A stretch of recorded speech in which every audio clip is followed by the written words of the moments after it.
I earned my degree online at Arizona State University. I chose to get my degree at ASU because I knew that I'd get a quality education, they were recognized for excellence, and that I would be prepared for the workforce upon graduating. To be associated with ASU, both as a student and alum, it makes me extremely proud, and having experienced the program, I know now that I'm set up for success. Learn more at asuonline.asu.edu. All right, let's get into it. Another deep dive. And today we are going to be talking about a game that a lot of you requested, Chargers and Falcons. And I think a lot of you requested this one because, on the surface, it just seemed like a really interesting clash of styles. Yeah. Kind of like a classic, like a smash mouth football versus air raid offense. So are you ready to dive into this one? Yeah, absolutely. This is a great one to break down because it really highlights how the game is evolving at the NFL level. Yeah. You've got the Falcons coming in, like you said, with that old school, ground and pound, run heavy, control the clock mentality.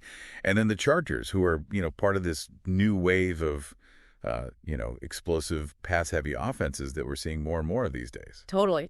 So should we set the scene here a little bit? Yeah, let's do it. All right, so Mercedes-Benz Stadium down in Atlanta. Both these teams are fighting for playoff spots. There's a lot on the line. And early on, it seemed like the Falcons just had their way with the Chargers, especially on the ground. Yeah, you could just tell right away they had a game plan. They were going to establish the run, and they were going to stick with it. And Bijan Robinson, the rookie running back, was unbelievable. He had, 85 rushing yards and a touchdown in the first half alone? Yeah, he was a man on a mission. But you also got to give credit to that offensive line. Those guys were moving people, creating those huge holes for Robinson to run through. They were like road graders out there. Yeah. They were just like paving the way. It really makes you appreciate the importance of a good offensive line. Oh, absolutely. Yeah. Everyone loves the flashy runs and the touchdowns. But it all starts up front with those big guys in the trenches. Those unsung heroes, for sure. Yep. They don't always get the credit they deserve, but they're the foundation of a good offense. No doubt about it. And for the Falcons, it wasn't just about running the ball either. Right. Desmond Ridder, their quarterback, he was playing a very efficient game, I would say. Yeah, very smart, very disciplined. Sticking to those short passes, keeping the chains moving, letting that running game do its thing and really control the tempo. He wasn't trying to do too much, which is exactly what they needed from him in this game. Exactly. Just manage the game, don't make mistakes, and let that run game wear down the Chargers' defense. And meanwhile, the Chargers, they just looked completely out of sync in that first half, especially on offense. It's like they couldn't find their rhythm, Yeah. Justin Herbert, their quarterback, star player, he was under pressure all day. Yeah, Grady Jarrett especially was just giving him fits. It was like he was in Herbert's backfield all game. And you can just see how that pressure was affecting everything. Like Totally. He was having to scramble. He couldn't really step into his throws. It was almost like the opposite of what the Falcons were doing. Right. Their passing game, which is usually their strength, was totally shut down. And they couldn't get their running game going either. It was tough to watch if you're a Chargers fan. Right. Yeah, it was not the start they were hoping for. But they were only down 14-10 at halftime, which honestly felt like a miracle. Yeah, they were lucky to be that close, considering how dominant the Falcons looked. Yeah, they managed to get that one touchdown late in the second quarter. Herbert connected with Keenan Allen. That kept them in the game. But, man, you had to wonder, what adjustments could they possibly make at halftime to turn things around? That's what makes coaching so crucial in this league, You got to be able to make those in-game adjustments, adapt to what the other team is doing. And in the third quarter, it was like the Chargers flipped a switch. They came out looking like a completely different team. It was unbelievable. It was like they'd spent halftime dissecting the Falcons' defense, and they came out with a whole new playbook. Oh, yeah, for sure. They made some key adjustments, and the players responded. Yeah, they absolutely did. That 50-yard bomb from Herbert to Mike Williams was just like a statement play. Oh, man. It was like a bolt of lightning. You could feel the energy shift in the stadium. It was like, boom, the Chargers are back in this thing. And suddenly, their offense was clicking. They started moving the ball. They were making plays. Yeah, it wasn't just about the big plays either. They started utilizing Austin Ekeler more, getting him involved in both the running and the passing game. Yeah, Ekeler is such a versatile weapon. He's electric. He finished with 100 all-purpose yards and 2 touchdowns. He was a nightmare for the Falcons' defense. They couldn't figure out how to stop him. It's funny, because the Falcons were so effective early on with that very specific, run-heavy approach. Right. But you often see this in the NFL. Teams start strong with a clear game plan. Yeah. But then defenses adjust. They figure things out. And then you got to have a counterpunch, right? Exactly. Yeah. And in this case, the Chargers started stacking the box, anticipating the run. Right. And the Falcons, they didn't really have that counterpunch in their passing game. So it's all about balance, right? Yeah. You need that multifaceted attack to keep defenses guessing. It's like a chess match. You have to be able to adapt and react to your opponent's moves. And you can't be predictable.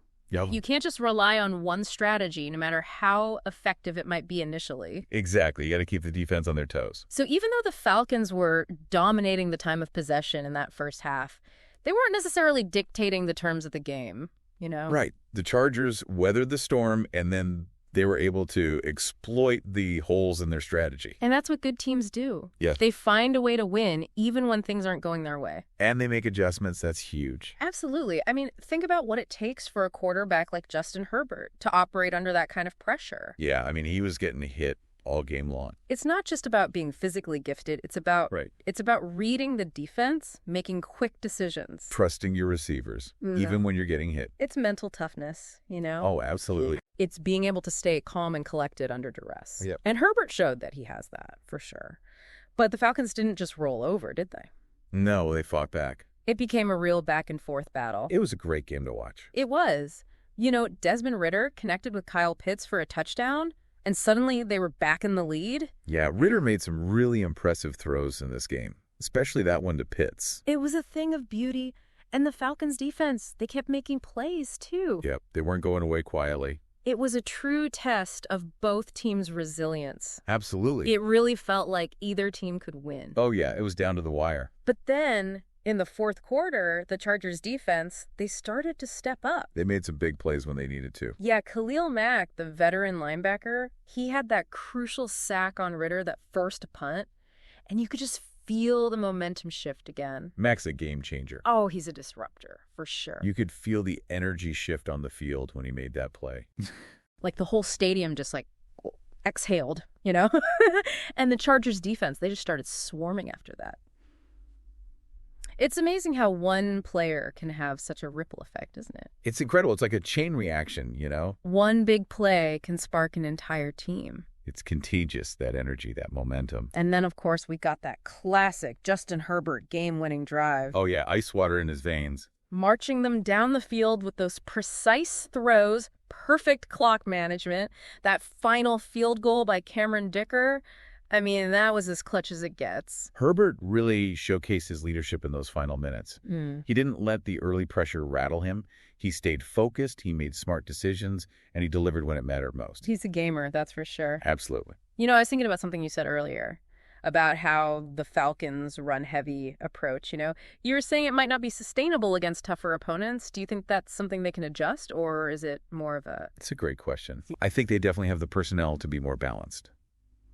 Ridder has shown flashes of brilliance as a passer, and they have some talented receivers in Pitts and Drake London. Right. But isn't there also an argument to be made for sticking to your strengths, Yeah. They've built this dominant running game. Maybe that's their best path to success, even if it's becoming less common in today's NFL. I think it's about finding the right balance. They don't have to abandon the run, but they need to create more options, more unpredictability. If they become too one-dimensional, opposing defenses will figure them out. And that could limit their potential. So it's about maximizing your strengths while minimizing your weaknesses. Exactly. And for the Falcons, that means developing a passing attack that complements their running game. Right, not just relying on it as their sole source of offense. This conversation really makes you appreciate how much strategy goes into every game, It's crazy, right? It's like a giant chessboard out there, with coaches constantly trying to outmaneuver each other. And the players are the pieces on the board. Each with their own unique abilities and roles to play. That's what makes the NFL so fascinating. Yeah. It's a constant battle of wits, athleticism, and execution. Speaking of individual players, I want to circle back to Khalil Mack. You mentioned earlier how one player can have a ripple effect, and his impact on the Chargers defense was undeniable. Mack is a fascinating case study in veteran leadership. Right. He might not always put up flashy stats, right, but his presence on the field is immense. He's like a coach on the field, isn't he? Absolutely. Guiding the younger players, making adjustments, always seems to be in the right place at the right time. It's about more than just talent. It's about understanding the game at a deep level, anticipating your opponent's moves, making those split-second decisions that can change the course of a game. His experience and football IQ are invaluable assets to the Chargers defense. It's like having an extra coach out there. Absolutely. He's a leader, a mentor, and a true difference maker. This game got me thinking about a question I've been pondering lately. How do you think this emphasis on mobile quarterbacks is impacting the way teams evaluate and draft quarterbacks in the future? That's a great question. It seems like we're seeing more and more quarterbacks who can not only make plays with their arms, but also create havoc with their legs, Guys like Lamar Jackson, Jalen Hurts, even Justin Fields, they're changing the way the game is played. They are. It's a whole new dimension to the quarterback position. It's forcing defenses to rethink their strategies, and it's adding a whole new dimension to offensive play calling. And to your point, it's definitely influencing how teams scout and evaluate quarterbacks. So do you think this trend will continue, or is it just a passing fad? What does it mean for teams that have invested in more traditional passers, like the Chargers with Herbert? It's a fascinating debate. On the one hand, the NFL has always been a cyclical league. Right. What's popular one year might be out of favor the next. Right. But on the other hand, this shift towards mobile quarterbacks seems to be more than just a trend. It feels like a fundamental shift in the way the position is played. Yeah. Teams are realizing that having a quarterback who can make plays with his legs creates so many more options, so much more unpredictability. Yeah. It's a nightmare for defenses. And to your point about the cyclical nature of the NFL, we saw in this game how effective a traditional pocket passer like Herbert can be. Right. He might not be as mobile as some of those other quarterbacks, but he's incredibly accurate, has a strong arm, and he can dissect defenses with his mind. He's a classic pocket passer, and there's still a place for that in the NFL. Definitely. It's a reminder that there's no one-size-fits-all approach to building a successful team in the NFL. You need to find the right players for your system, the right coaches to develop them, and the right strategies to maximize their potential. It's all about finding the right pieces of the puzzle and putting them together in the right way. And maybe that's the biggest takeaway from this game. It's not just about who won or lost. It's about the different approaches, the strategic battles, the individual performances that make the NFL so compelling. Every game is a story, a microcosm of the larger narrative that unfolds throughout the season. And it's our job as analysts, as fans, to unpack those stories, to explore the nuances, and to appreciate the complexities of this beautiful game. Well said. But before we wrap up, I have to ask you about something that's been on my mind lately. The impact of analytics on the game. It seems like every year we hear more and more about how data is influencing everything, from play calling to player evaluation. Where do you stand on this whole analytics movement? It's definitely a hot topic, and one that sparks a lot of debate within the NFL community. Oh, yeah. Some people embrace the analytical approach. They see it as a way to gain a competitive edge. They believe that data can provide valuable insights that might not be obvious to the naked eye. I can see that. Then there are those who are more skeptical. They argue that over-reliance on analytics can lead to overly conservative decision-making and take away from the art of coaching. Yeah, that makes sense. I can see both sides of the argument. Yeah, it's a complex issue. Data can be a powerful tool, but you can't just rely on numbers alone. There's still a human element to the game, instinct, intuition, experience, that can't be quantified. I think the key is to find the right balance. Use analytics as a tool to inform your decisions, but don't let it dictate your every move. Yeah. The best coaches and organizations will find a way to blend the analytical approach with their own experience and instincts. To use data to identify trends and patterns, but they'll also trust their gut and their knowledge of the game. Exactly. It's like any tool. Yeah. It can be used for good or for bad. Exactly. It all depends on the person wielding it. It's about using data to enhance your understanding of the game, not to replace it. And this whole discussion about analytics actually ties in quite nicely with the game we've been analyzing today. We saw the Falcons, a team that relies heavily on a traditional run-first approach, struggle against the Chargers, a team that embraces a more modern, pass-heavy, analytics-driven style of play. It's a microcosm of the larger debate happening within the NFL. Is the old-school way of playing football becoming obsolete? Or is there still a place for those fundamental principles, even in today's data-driven world? It's fascinating to watch it all unfold, isn't it? The NFL is constantly evolving, and this clash between tradition and innovation is just one of the many storylines that makes this league so captivating. And it's a story that will continue to unfold in the weeks and months to come. As we head into the final stretch of the season, we'll see which teams can adapt, which teams can innovate, and which teams can find that delicate balance between data and intuition. And we'll be here to break it all down for you right here on The Deep Dive. Now, before we move on to our final thoughts and predictions, let's take a quick moment to recap the key takeaways from this Chargers-Falcons matchup. What are some of the things that stood out to you? I think for me, the biggest thing that jumped out was, just how important those in-game adjustments were. Yeah. I mean, the Chargers were getting dominated in that first half. Yeah, they were. And then they come out after halftime looking like a completely different team. Right. Totally. And that's coaching. Yeah, it's coaching. Plain and simple. Mm-hmm.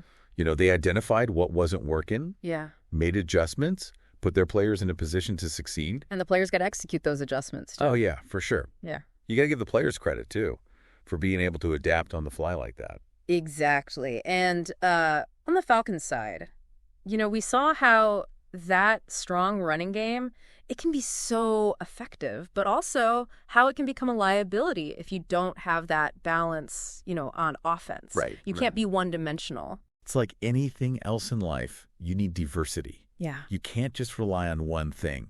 You need multiple options, multiple approaches to be truly successful. Multiple tools in the toolbox. Exactly. So as we look ahead here, what are some of the key storylines you'll be watching for with these two teams? What do they need to do to improve and make a push for the playoffs? Well, for the Falcons, it's all about finding that balance we keep talking about. Yeah. They have a dynamic running back in Bijan Robinson. Yeah, he's special. But they need to develop that passing game to keep defenses honest. But isn't a strong running game still valuable in the playoffs, though? Yeah. Especially in bad weather conditions. It seems like a lot of teams abandon the run when they should stick with it. That's a good point. Right. And it's definitely something to consider. But even in bad weather, you still got to be able to throw the ball effectively. Yeah. Even if it's just short passes to keep the chains moving, you can't become completely one-dimensional. Mm-hmm. Because good defenses, they'll take advantage of that. Yeah, they'll figure you out. Exactly. So for the Falcons, it's about finding that sweet spot, maximizing their strengths, while also developing a more well-rounded attack. Absolutely. And for the Chargers, for them, it's about consistency.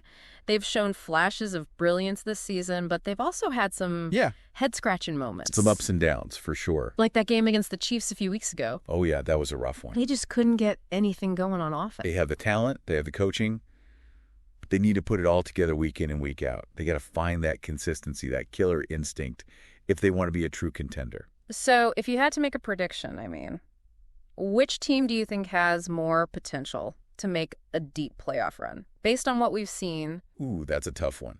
Both teams have their strengths and weaknesses. The Falcons have that dominant running game, but they need to develop more balance on offense. The Chargers, they have a more explosive, well-rounded attack, but they need to find that consistency we talked about. It's like choosing between a powerful engine and a finely tuned machine. Ooh, I like that analogy. It really captures the essence of this matchup. And honestly, I think it could go either way. If the Falcons can find that offensive balance and the Chargers can play up to their potential, they could both be dangerous teams in the playoffs. I guess that's why we love the NFL, right? It's unpredictable, it's exciting, and you never know what's going to happen next. This game really was a microcosm of the league as a whole. It really was. It had everything you could ask for. Strategic battles, individual brilliance, a nail-biting finish. It also gave us a glimpse into some of the larger trends shaping the NFL today. The rise of mobile quarterbacks, the increase in influence of analytics, that ongoing debate between tradition and innovation. It's funny. I was just thinking about something you said earlier about how the NFL is constantly evolving. It's like a living organism, always adapting, always changing. And that's what makes it so fascinating to follow. You're never really done learning, are you? Never. There's always something new to discover, some new wrinkle to analyze, some new trend to dissect. And that's what keeps us coming back for more. Exactly. And that's what we try to do here on The Deep Dive, to go beyond the surface, to explore the nuances, to share our insights with you. It's about more than just watching the games. It's about understanding them, appreciating them, engaging with them on a deeper level. So as we wrap up this episode, we want to leave you with one final thought. Don't just be a spectator. Be an active participant in the NFL experience.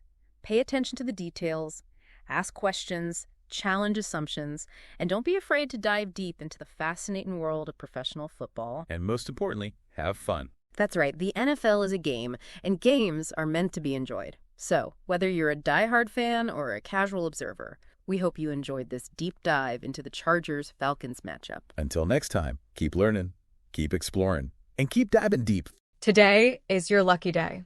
Today is the day that our $3 website works for you, paying you directly to your PayPal daily. Imagine $3 ongoing continuous payments to your PayPal account. Imagine falling asleep and waking up to $300 in your PayPal account. How would this make you feel? How could this help you? What bills could you pay? What kind of fun could you have? What does that retirement look like now? All for a one-time payment of $3. This website is DFY done for you, fully built and completely hosted, and never stops collecting payments for you. You have spent $3 on coffee on a regular, but that coffee won't help you create multiple streams of income. Click the link below.